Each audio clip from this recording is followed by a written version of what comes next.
I've seen your vagina. It is pretty golden. Yeah, yours is very golden. Thank you. Yeah, it is very beautiful. FYI, she has a beautiful vagina.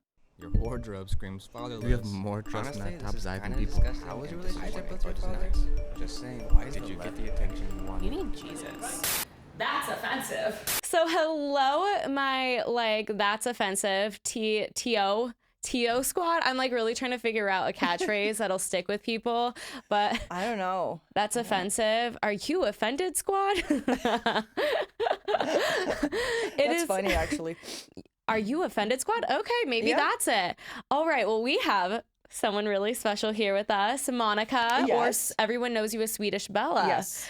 How did you come up with Swedish Bella? I'm from Sweden. Well, I was born in Poland, but I grew up in Sweden, so I'm Swedish. Mm-hmm. So I was like, that sounds good. Was Bella supposed to be your stage name? Yes. Okay. Yes. It was either Nikki or Bella. Uh-huh. So I was like, you put those two together, and magically Swedish Bella appeared. Oh, yeah. Everyone needs to have a stage name, but I think for sure. 100%.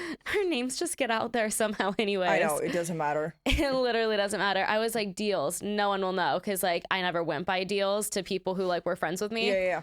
And somehow But your name is beautiful, so I would just use it. Adelia. Yeah. It's super pretty. I was trying to hide from my parents. Oh, I understand that. Yeah. Yeah, I did that for a while, and it didn't work. So tell me a little bit about your background, where you grew up. I grew up, I was born in Poland. I was super Catholic, grew up Catholic, went to church every Sunday. Wow. Had a Catholic communion. Mm-hmm. Did that whole thing.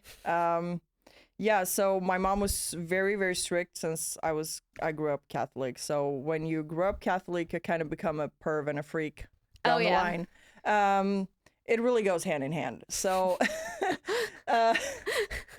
sorry, church. Didn't mean to offend you. I do think people who grow up in the church, though, always kind of, I don't even know, act rebelliously. Oh, yeah. Part of it is rebellion, but the other part is you want to figure out who you are so bad that you try a little bit of everything. Yeah. I was doing drugs at 15 because in the church, they just suppressed me, or is that even the right word? Yeah, But I felt like they just told me that's bad for so long that I'm exactly. is it really bad? And you want to try it because when you're a kid and somebody says no to you, you obviously are going to do it anyway. Yeah. So, but yeah, and when I was, my dad was an alcoholic, so my parents divorced when I was 3. I didn't really know him. He was never home. So my mom met a Polish dude in Sweden, actually, when she was there visiting, and they just got together, and we moved to Sweden when I was very young. So yeah, I grew up there, and I went to school. I did all the good things that you're supposed to do. I worked, and then I got rebellious and started and became a stripper. When was your rebellion stage? Oh my God, when I was 30, isn't that weird? Really? Yeah. I was a rebellious grandma at that point. But I was 29. It was because I was in a super toxic relationship where my ex, he was Persian. So, part of his culture is to not really they have a different view on women. Yeah. Let's say it like that. And nothing wrong with that. It's just part of their culture. Not saying it's right, but it to each their own. And he was not really. He was really mentally abusive, so I never did anything. I never had my glow up. I never really traveled because he didn't like that. And, he was just very suppressing. So I never did anything because I was scared of him. Yeah. And I was scared of my mom because my mom is nuts. So, and they joined forces. So, wow. How long were you in a relationship with him for? 11 years. I was 19 when I met him. Wow. Well, yeah, I just turned 19. Yeah, 11 years. Wow. Yeah, it spent most of your young adult life. Exactly. So I never did anything ever, because when I grew up at home, I was never allowed to do anything. And then I met my ex, and then I was never allowed to do anything. And so I just rebelled when I left him. I just went full hoe mode and fucking just crazy. So you had mentioned to me that you didn't really have sex with this guy. No. Tell me a little bit. Do you think that you can have a successful relationship and not have sex? Not just you, but people in general? I think yes, if you do actually love each other and you have if you have a chemistry and a connection where, sex is important, but sex is not everything in a relationship. because down the line you become best friends. Yeah. So do I believe there are relationships that work really great and they don't have sex? Yes. Because after you've been married a while, sex is not the most important thing you have in a relationship. So Yeah. and there are people that don't like sex in general, and it has nothing to do with their love for that other person. They just don't enjoy sex, and they can be medical reasons, personal reasons, whatever it is. But yeah, I do believe you can, but I just hated his ass. As you should have. Yeah, he was abusive. How was the breakup process like? Because Oh my God, I feel like you're a horrible. badass now. Like, I would be scared of you. It was horrible. Well, I kind of badassed it up when I did it. I just said, like, I'm done with you. Like, I kind of said that I cheated, which I really didn't. Yeah. Because I just needed An out. An out. So I said I cheated with some guy at work, which I didn't. Imagine if he comes to the guy's house like a baseball bat. I don't really remember. I don't think I said who it was. I just said it was a dude at work. And were you a teacher at the time? No, I actually worked in business. I was project manager at a huge like company. So he wouldn't even know who that, if there was a guy who wouldn't even. Yeah. But yeah, he called me a whore. He choked me. He spit in my face. Yeah, it was a pretty bad breakup. Wow. And then he told my mom. She fucking shit on me. She disowned me. She didn't invite me for Christmas or anything. She took his side 100%, even though he was an asshole to her only daughter. Yeah. But she's a narcissist, so. And I think some people who grow up in very religious households, I mean, I think it happens in a lot of religions, not one particularly, but a lot of their like, I don't know, rules or whatever that they have to follow. A lot of them oppress women somehow. Oh yeah. 100%. So if you're really religious, you would agree with a man that was kind of like oppressing you. 100%. My mom did it for years. Yeah. So, and I don't know how, because she's the biggest narcissist you will ever meet. But I mean, I don't know. Stockholm syndrome is a thing. So, you know, people stay even though they're abused for psychological reasons. So, but yeah, we broke up and it was never back and forth for me, but he tried. He was like, oh, I want to marry you. I'm like, bro, like, we're broken up. I don't want to see your face. I hate you. Like, I want you to die. Yeah. Basically, like, you're a horrible person. I don't want to be with you. But we still lived together for 4 months because my apartment was getting finalized. So that was tough. What do you have to say? Because I read so many comments from men particularly being like, if it was so bad, why didn't you leave? It's for women, it's hard to leave because one, when you've been with somebody for such a long time, it's not only pick up your shit and leave. Usually you have property together, you know, families, you know, it's in a breakup, it's not only you involved, it will be the whole 9 yards. Like, you have to split the income, you have to, if you have anything that you bought together, you have to, it's a process. So yeah, a lot of women are scared to be put out there and by themselves, especially if they've been with the person for a long time. You essentially go out there on your own and you're like, what am I going to do now? Like, who am I going to meet? Who, like, what is happening? So a lot of people stay because they're comfortable. And there's a codependency, at least for me 100%. with like my emotionally abusive exes, there was such a codependency and I never even like lived with them. Like, it never even got serious. But in the few months I'd get so codependent. I'm like, who am I without them? Like, they brought out these good factors in me. I'm not going to have those good factors when we'd end. And as I said, Stockholm syndrome is real. And it's not only women who go through it. I mean, men are in relationships with abusive females for a long time, and sometimes forever, because a guy will never speak up. Yeah, look at Johnny Depp. How many people were shitting on him? She was very abusive, and you know, it's sad, and it needs to be addressed more. Yeah, exactly. And people always wonder, like, well, why don't you speak up sooner? But it's because when people speak up, they're like, why didn't you leave? Yeah, it's the same thing. Like, if we speak up, why didn't you leave? If a dude like doesn't, why didn't you say anything? Yeah, I'm like, it's because of the same reason. We do all have like dignity. We do have like self-respect, and we don't want to be by ourselves either. So, you know, sometimes it's just better to stay than to be alone for a lot of people, which is very sad, but it's true. Yeah, and a lot of people, I mean, most people I would say actually don't have the confidence to do a lot of stuff alone in life. Like I am just learning how to be like an independent bitch and to stop being so codependent on people. But don't you feel that you're more of a badass now that you would be ever before? 1,000%. I feel like I'm like I'm calling people less to be like I've noticed that I've always needed a lot of people to validate my feelings. Yeah, but now you're just a bad bitch. And now I'm validating my own. And you know, you go like, yeah, fuck you. If you don't like it, I don't care. As long as you're comfortable. Yeah.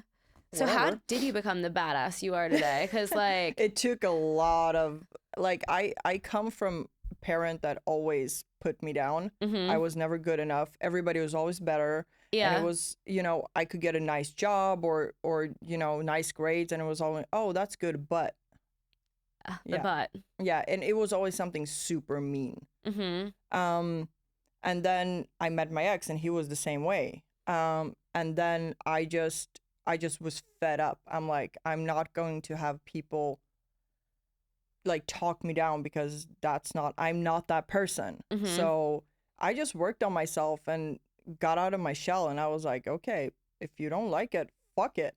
Like I can make it on my own. So, and a lot of it also happened when I moved here, because I literally moved here with 2 suitcases. Wow. In 1 month, I just decided I'm moving to America, and that's it. Packed my bags and moved. Damn. So when did you meet John? Did you meet him when you were still in? No, we met on Facebook, actually in Sweden. Well, we knew people, and I dated one of his best friends in high school, like when we were very young. And we actually went to the same parties. We just don't remember each other. Yeah. But we met in Sweden through Facebook. You know, we were talking back and forth and just hooked up, and here we are. It just worked out, you know? Yeah, that's so cute. Yeah, it's kind of like a high school sweetheart thing, kind of, because we've known each other for so long, but yeah, it worked out. So how did the conversation come up where you're like, I want to be a stripper and this is what I am going to do? Well, the conversation was actually funny. I still lived in Sweden and he lived here, and you know, I knew I was going to move, so I needed to save up money. But in Sweden, you make 2-3 grand a month, and that's a good salary. Really? Yeah. So wow. You know, I made like 3,500 a month. So I was like, I needed one more job, and my husband was like, John was like, oh, you know, maybe you should work in a store, like clothes or something. You like fashion, so why not?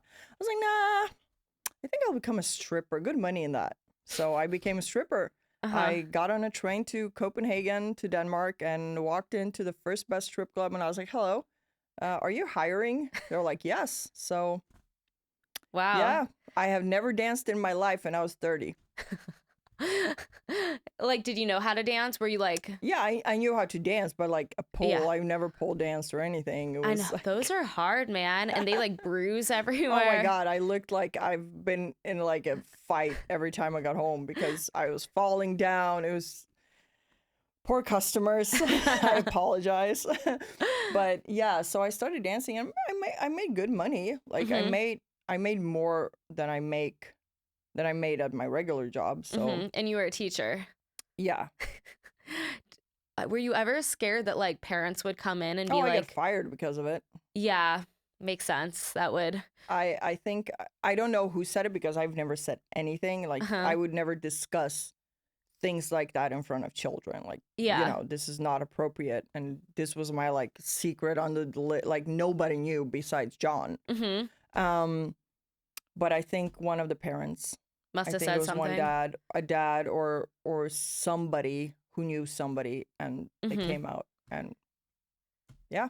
So what's the biggest difference between stripping in Copenhagen and stripping in the US? So US, it's more hip. Like I would say it's more of a party vibe, where in Copenhagen, most of the clubs are champagne parlors. Like, because prostitution is legal in Copenhagen, so if you have a brothel, you have to have a certain permit for that. Yeah. And if you just have a strip club, it's a permit for that. But if you want, you can't have both. You either have Okay. to have one or the other. Mm-hmm. So the clubs are like champagne rooms where you have like nightgowns, like beautiful dresses, and you're like all made up, and you usually sell champagne packages. Mm-hmm. So you're more of a companion. Is it kind of like a bottle girl? Yeah, yeah. Okay. But you do like dances in the VIP room, but the guys are not allowed to touch you. They either have to sit on their hands or have them behind themselves. Like Mm-hmm. you're allowed to touch them, but they're not allowed to touch you. Mm-hmm. Can you put your like tits in their face? Not really, no. I Okay. mean, they don't want it to be anything where it could look down like it can lead to sex because you lose your permit Mm-hmm. if you don't have the right one. And the police, we had police raids like once a month. Yeah. So the police came in, they would literally walk into every VIP room to see what's happening. Uh-huh. And the people who owned the club had to let them because you couldn't pay them off or do anything. No. Yeah. Which one did you make more money at, in Copenhagen or in the US? In the US, definitely. Because I mean the packages were expensive. I think the most expensive one was like between 7,500 and 10,000. And it was a big bottle of Cristal that was with gold on it and whatever. And on top of that you'll get like an hour with the girl in the VIP room. So it wasn't cheap. Yeah. It was very expensive. And especially for the salaries that are there, you can't compare it. Like a regular Joe won't have the money. The lap dancers were like $50. So what was like, are the dances kind of the same in Copenhagen and here, or they're the same, but as I said, you're allowed to be topless. No, you're allowed to take your boobs out, but you're not allowed to take anything like off. Wow. Okay. Yeah. So it's more like a tease. Yeah. Mm-hmm. But since it's very vanilla in in Europe, like stripping and sex is very vanilla. So I mean, if an American will go there, they'll be like, what is this? But they're used to it, so it's a treat for them. But you know, if an American goes there, it's like, okay. Yeah. So you got fired as a teacher. When did you decide to move to the US? It was 2015. I decided to move, but then I moved with a friend. I had to wait because they had 2 months left. They had to wait for their passports. So we moved in March 2016. Okay. Were you stripping right away when you're in the US? Yes. We moved to Memphis first because she got me a job in Memphis and they lived in Memphis. So it was just easy for me to go straight there, work, and then go to LA and then go back and forth. So yeah, I started working pretty much the second week I was here. Okay. Yeah. Where all did you strip, and like what was your favorite place? I would Purple Diamond in Memphis, Tennessee. Okay. I love that place. The staff is amazing. You're like family. They feed you. Feed you? Yeah. We had food. Like they would cook you breakfast. If you stay like until 6 a.m, they would like make eggs for you and stuff. The owner is a personal trainer. So whichever girl wanted to train with him, he would train them in the gym, like during the daytime, if anybody wanted. So, and he would help you with like food schedules if you wanted to lose weight. It was just amazing. It was, everybody so was nice. Yeah, super supportive. And the security guards were all look at you like they're little sisters. So if anybody did anything, I wouldn't be that guy. And they were all big dudes who worked security, like big dudes. So scary men. Yeah, there were. Where else did you strip? Then I kind of decided I can't go back and forth to Memphis because it's a 5-hour plane ride each time. It was back and forth. Yeah. So I kind of tried Vegas for a month. I'm not a fan of Vegas, and I'm not a fan of these huge like mega strip clubs because the girls are usually pretty mean and catty, and you just can't get ahead because you're being shit on by the other girls. So so I danced for a month at Palomino's, and it was cool. I made okay money. It was just okay. It wasn't worth the trip for me. And then I started in Santa Monica It at Purple Rain, at Silver Rain. Okay, which one was like the best money out of all three Silver places? Rain. That's so crazy because I would think Vegas would have the best of the best. So the difference is Vegas, it's those mega strip clubs where they have 500 girls. Yeah. And you basically don't have to spend money on dances if you don't want to in Vegas. So, Okay. and there is more party people there, so people tend not to spend that much if you don't hit a whale or whatever. If you're just lucky one of the 500 people that are working and it's just you who hit the jackpot. But Silver Rain is a small strip club. When I say small, it's tiny. Yeah. And it was just me and another girl who worked the day shift. Oh, just two girls. Yeah. Wow. Well, okay. The other girls, they didn't appreciate us, so they left. Because you guys got all the customers? Well, because we were sitting there 8 hours a day, 5 days a week, even if there was no people, just to, make connections and meet clients and, But some girls, they just want to make fast money, so they come in, they get bored and leave. Yeah, makes sense. Yeah. So so you did the day club. What's the difference between like the day shift and the night shift? At Silver Rain? Or in general, but at Silver Rain. Shift, it's where the sharks come out, like the girls that you don't want to fuck with. And there's a lot of drugs, a lot of alcohol, a lot of fights. The managers are usually shitty because they drink, they do drugs, they're inappropriate with the girls. The girls will give them blowjobs in the office just to not pay, the house fee. Yeah. It's just very, very toxic at night. So I just stayed out of it. I don't drink really. I don't do drugs. So for me, it was like, I'm not part of that. Yeah.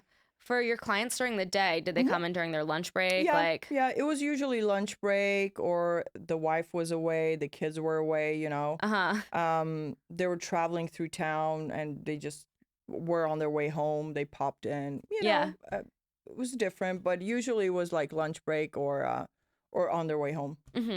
Did you ever do like special favors? Is that like something strippers do to like be successful? I mean, yeah. We're not gonna lie. We all know this is happening. It's not a new thing, but yeah.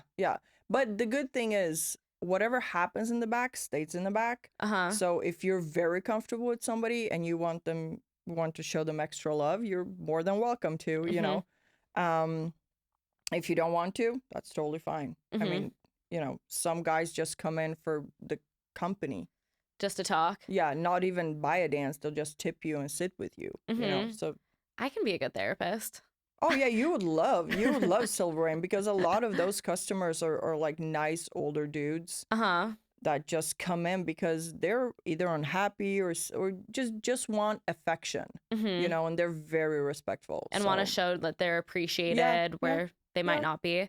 Yeah. Okay, so how did you transition into OnlyFans then? Well, I was already on Instagram. I think I had like 350,000 fans on Instagram by that point. Okay.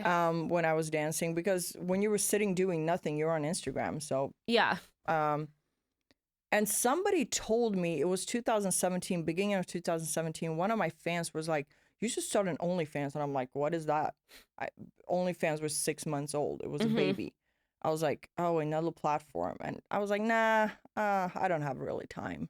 And then more and more people kind of came, hey, this new page, you should start one, blah, blah. And I was like, I guess. I mean, why not? So I did set it up. And the first 2 weeks, I think I got like 1,000 subscribers because it was so new. Of course, I didn't know what OnlyFans was till like 2019. So that was like new. And and I was like, back and forth. I felt like it was a lot of work. It is. So I was like, dancing and doing this, it's just no time. Like, there's no time. It will be dancing Monday to Friday, and then the weekend I'll do content, and then I have to go back to work. It's just too much. So I didn't really do anything the first year on it. It just kind of was there, and I posted on it. And then I think what happened was the terabyte, somebody stole like 4 terabytes of cookies on the OnlyFans server in 2018, I think.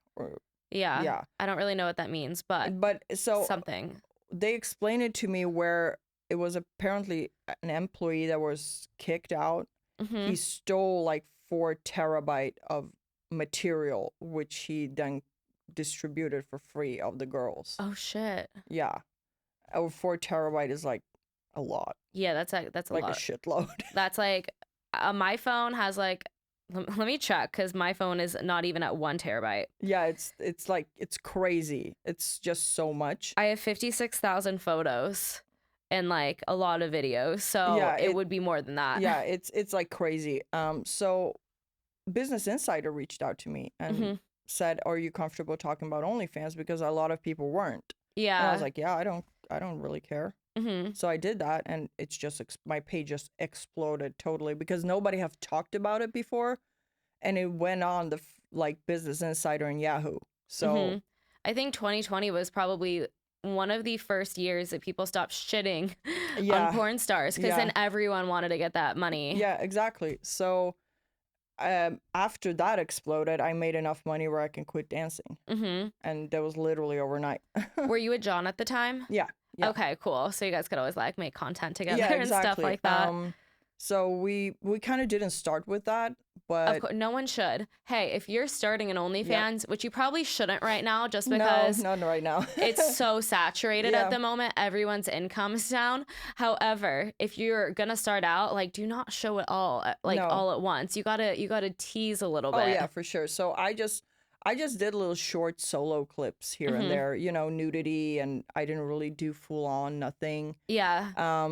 But then we kind of started to discuss it, and we did like a little blowy video, like nothing, like a little bit of stuff that is okay, like it's not full on fucking threesomes and whatever. And then we kind of got into like longer videos, and then we started the threesomes, and did you guys have threesomes before OnlyFans? Like, do you guys do it on and off screen? Yeah. So the first time I ever came to the U.S. To visit John, we actually had threesome with one of his old friends. It just happened, like nothing we planned. She showed up just to meet me because I knew her as well. And we were having wine, talking shit, hanging out, and one thing led to another, and here we are. Here we are. She helped us. Yeah. Was there a big culture shock when you came to the U.S.? Oh, yeah.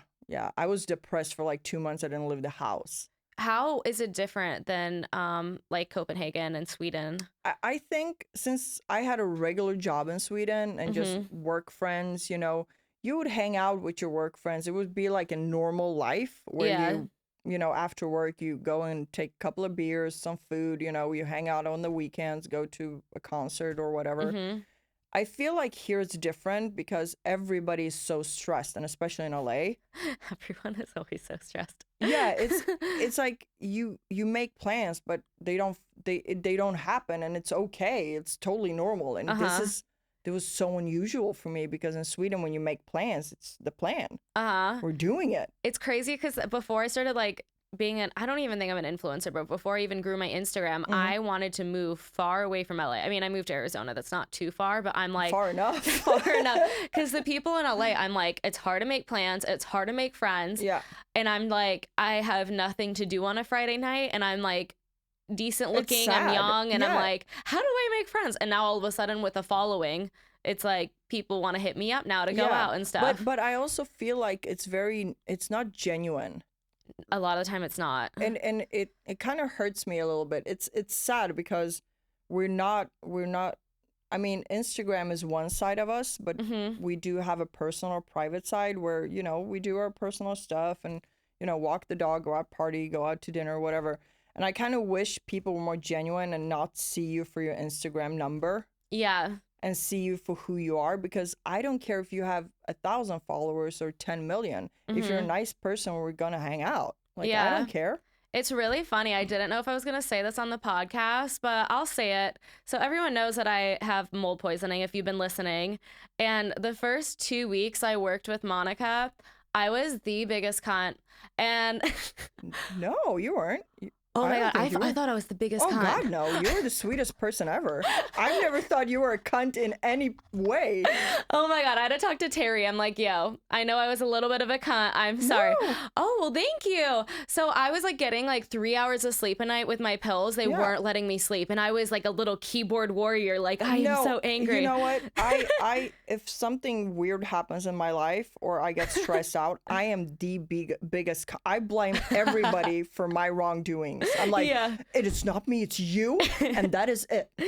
As soon as I got off the pills, all of those feelings subsided, and I was just left with these text warrior messages, and I'm like, oh my God. But I understand where you're coming from because I'm the same way, and I didn't see you as a cunt. I was like, well, she's upset. Yeah. I mean, I kind of understood where you were coming from. Yeah. Because the money we make and everything in our like, it kind of makes you so emotional and you get in fight or flight zone. Yeah, exactly. So when you're in fight or flight, it's really easy to be a cunt. And you know, when things happen in your life and you don't have control over it, especially if you're a controlled person, you get upset and annoyed. And I kind of understood where you're coming from. I was like, I kind of understand because I get the same way. Yeah. So I didn't see it as being a cunt in any way. I just saw it as, she's upset and I would be too, kind of. Especially if I didn't get any sleep or haven't had food. I mean, you can't see me when I don't have food. That's bad. So, but yeah, no, you weren't, not at all. Oh, thank you. So how did being like depressed and anxious and everything affect your sex life? Because I don't think that's something that's like addressed a lot. And no, it's not. And throughout all of my mold poisoning, my libido has been all over the place. Like I used to be horny, like every day I had to masturbate. And now it's like I maybe masturbate like 3 times a week. Yeah. When you're depressed and anxious, especially depressed, if you're anxious, I mean, masturbating can actually help you because it puts out endorphins in your body. So that's good. But when you're depressed, you just have this dark cloud over you where you don't want to be touched. You don't really want to be with anybody. Yeah. Sometimes I actually just want to kill myself when it gets really bad. And I know I'm never going to do it, but it's a suicidal ideation. Yeah, exactly. So, and it's so hard to get an orgasm when you're depressed and anxious. You just can't come because your brain is somewhere else. You just can't be in the moment because your brain is just racing, and it's just hard, you know. And especially if you're also a sex worker, and you kind of have to force sex, even though you don't want to have it. You're just off. You just have to force it. And it can show up in the content sometimes. They're like, I'm not sure if you're into this. And I'm like, well, funny story is I'm not. Exactly. You're right. I sent out this video just to see if somebody would catch it. And you just want a free video. Good for you. No, but yeah, I try not to shoot when I'm like that because it's not going to be good for me. It's not going to be good for anybody I shoot with or the fans who see it. You know? So my fans are great. They're very supportive, and I'm very honest. And I'm like, you know what? I'm going through stuff, and I know you're waiting for your content or your customs, but you know, it's hard right now. And when you're back to back doing things, it's just life, and you can't be wanting sex all the time. Yeah, it's normal. Yeah. And people go like, oh, is this normal? I'm not really having sex 5 times a day. I was like, yeah, that's normal. Yeah. You don't have to have sex always.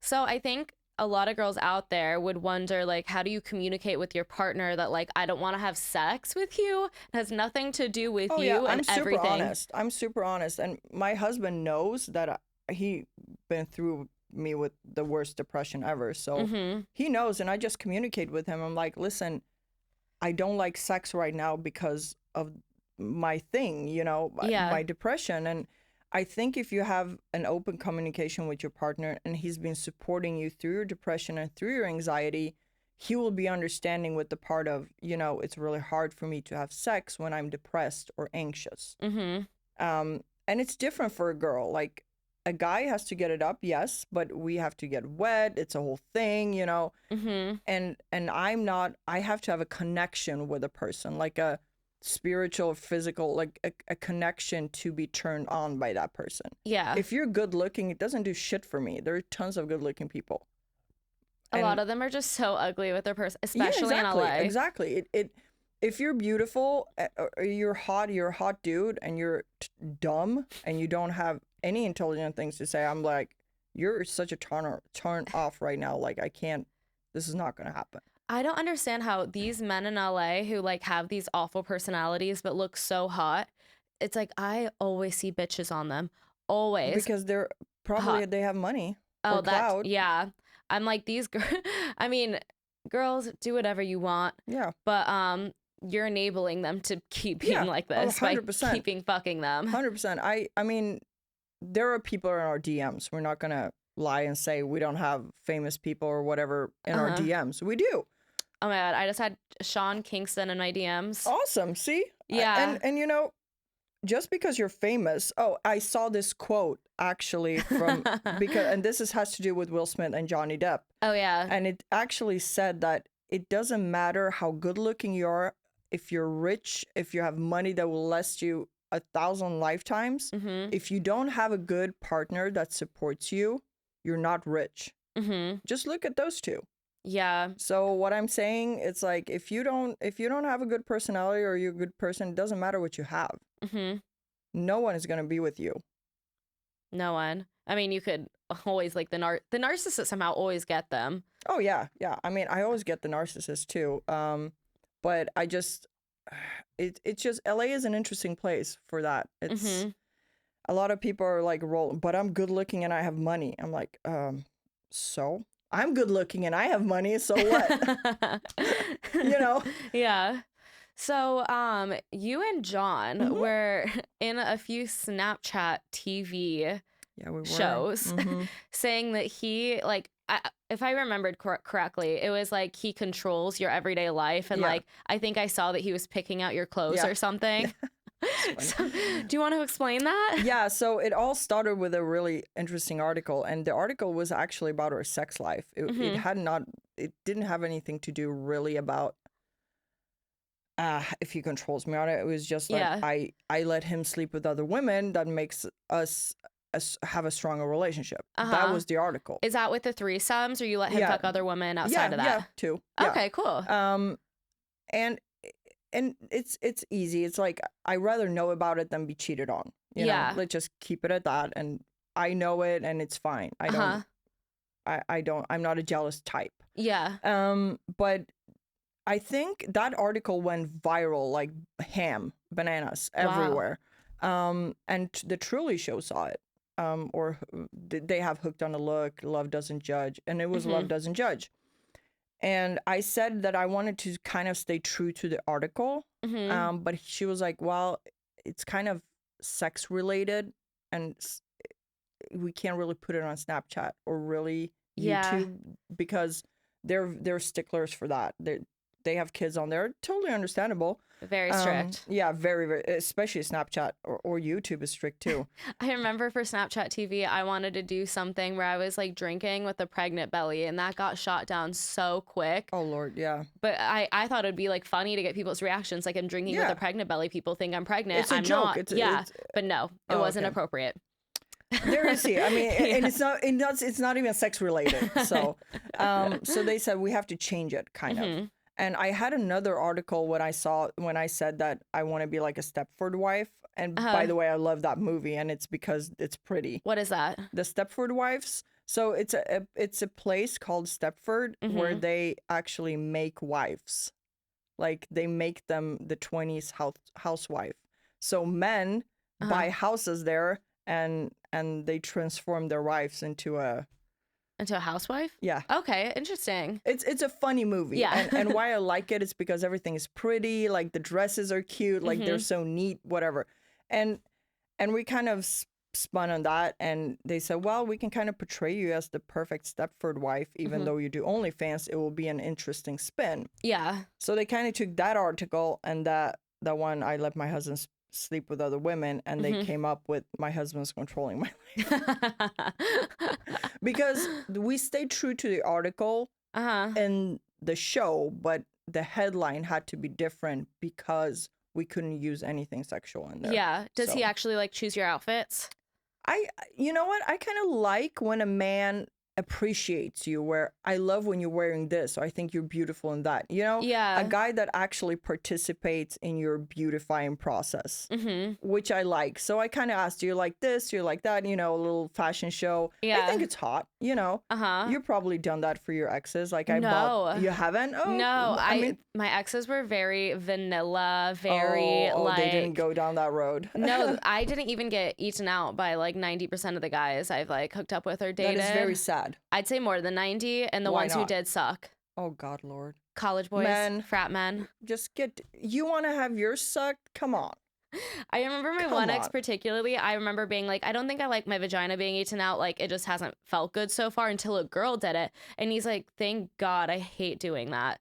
And I was just like, okay, lucky for him, his dick just curved in the right way to hit my G-spot. But perfect. At least for something. It was, I mean, he didn't have to try for it. If he had to try, it would have been out the window. Like, bye. We're not doing this. So he was just lucky his penis was weird. But that's so cute, doing like little fashion shows and stuff like that. And I mean, knowing John, he does not care how slutty you dress. No, he probably encourages it. Oh yeah, he does. He cheers me on. He loves with other men are looking at me, wanting me, stuff like that. And I show him like DMs and stuff from famous people, and he likes it. And, so we kind of came up with that show. We didn't, I mean, the show was true. The headline was a little bit clickbait, but we had to stay true to community guidelines. So makes sense. So it was fun to do, though. I loved the whole experience. Was amazing. So if John gets to sleep with other women, do you get to sleep with other men? Is it open both ways? I mean, he always says to me, if this is something you really want to do off camera, I support it. Do I like it? Not necessarily, but I support it. You just haven't really found anyone that it's your cup of tea. Yeah, I don't really, when I'm in a relationship, I don't really go and look. Yeah. I'm not interested. I mean, if I was interested, I would have a DMs full of guys to pick from, but it's just you get kind of tunnel vision when you like someone. At least I do. Oh yeah. Before we're even dating, I get that tunnel vision, and I'm like, this is the one. This and is my person. They're still fucking all these other people, and I'm like, no, we're gonna get married and not have kids. I hate kids, but go down that route. Yeah, but I mean, what I mean with that is like, if I'm satisfied with everything in my relationship, sex wise, and what I want to get out of it, I don't really go and look. Yeah, it makes sense. Because I'm attracted to a person's intellect and how smart you are and how interesting and kind and your energy. So I'm not one for one night stands, because if you don't have all the other parts, the sex will suck anyway. So it's no point really. If I get it at home, there's no point. Yeah. It will just be bad sex, and you're gonna go like, oh, what? That was a waste of time. Most of my one night stands, if not all. It's like, bye. Bye. Do you think OnlyFans brought your relationship with John closer? Oh yeah, yeah, definitely. I mean, I am not worried because I know he will tell me everything. Yeah, and I'm not really worried. And for me, it's like, if he wants to leave me for somebody else, he'll do it regardless. It doesn't really matter what I do. That's what a lot of women say. And I'm like, I just need to get to that point where I'm like, because, I'll be like, well, he can like watch a threesome but not join, because I'm like, so what if he likes her pussy better than mine? But it's just like, if he likes it better, it's just going to happen regardless. I mean, it's a harsh reality. And of course, nobody wants to go through it because it's devastating. Yeah. It doesn't matter if you're girl or a guy, but it is a fact where you can't control other people and you can't make them love you. Yeah, like if they don't love you or they want somebody else, what am I going to do about it? Like nothing. I can't change the way I am, because why would you want to for another person? Yeah, exactly. So I've just come to the conclusion where he can do it. If he wants to leave me, he'll leave me regardless. Yeah. I'm not going to make up a fairy tale where I have a golden vagina and he will never leave me. It's not true. I've seen your vagina. It is pretty golden. Yeah, yours is very golden. Thank you. Yeah, it is very beautiful. FYI, she has a beautiful vagina, and we fucked dildos together, and exactly. It was actually really fucking fun because I love being pegged by women. Yeah. And Is it called pegging when someone is fucking you with a strap on? That's just what I always say. no, I think it's pegging. I don't know. Is it? I've I never always thought thought about pegging for two men would be like, you know, they're pegging each other's assholes. But I thought pegging, if it's like two women, could be vagina or asshole. But I don't know. I never thought about it. I may have mislabeled a lot of videos. We need to Google this.